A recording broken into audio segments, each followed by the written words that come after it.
মন্দিরা জলটা দিয়ে যা। হ্যাঁ দাদা বাবু, এক্ষুনি দিচ্ছি। তাড়াতাড়ি কর, চোখ জ্বালা করছে। এই নিন দাদা বাবু আপনার জল। আরে কি করছিস তুই? দাদা বাবু, আমি কি জলের বালতিটা ভেতর অবধি দিয়ে আসবো? না না, তুই তোর কাজ কর, যা। ঠিক আছে।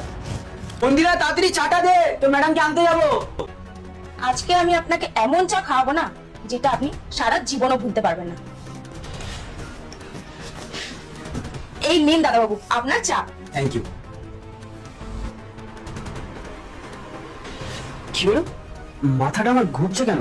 দাদা বাবু কি হয়েছে আপনার? আরে দাদা বাবু উঠুন, আপনি কি হলো আপনার? আমি তো এটাই চাইছিলাম। এবার দেখুন আমি আপনার সাথে কি কি করি। এই পারফিউমের গন্ধটাই যথেষ্ট আপনাদের দুজনকে আলাদা করে দেওয়ার জন্য।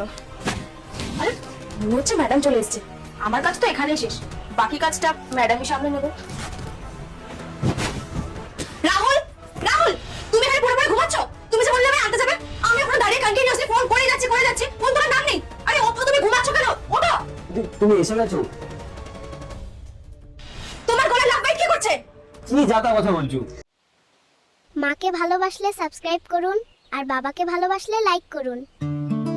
যাতা কথা আমি বলছি না। তোমার গলায় লাভ কোথা থেকে এসেছে? যাও গিয়ে আগে দেখে আসো। ঘরে অন্য মেয়ে এসে ফসিয়ে এসে বলছিলে। আমি ঠিক ধরেছি, এটা তো একটা মেয়ের পারফিউম। তুমি আমায় ভুল বলেছো। রাহুল, আমার কথা অ্যানসার দাও। তুমি ঘরে কোন থেকে নিয়ে এসেছিলে? আরে তুমি ভুল বলছো শ্রুতি, আমি কিছুই জানি না। আমি তো জাস্ট চা খেলাম, তারপর কি হলো আমার মনেই পড়ছে না। আমি তো তোমাকে আনতে যাচ্ছিলাম।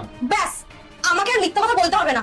তুমি কি করেছো আর না করেছো আমার চোখের সামনে পরিষ্কার হয়ে গেছে। তুমি যদি কিছু নাই করতে না, তোমার গলায় এই লাভ বাইটটা থাকতো না। আর হ্যাঁ, আমার কাছে পুরো পরিষ্কার তুমি আমাকে কি কারণে আনতে যাওনি আর কি কারণে আমার ফোনটা রিসিভ করছিলে না।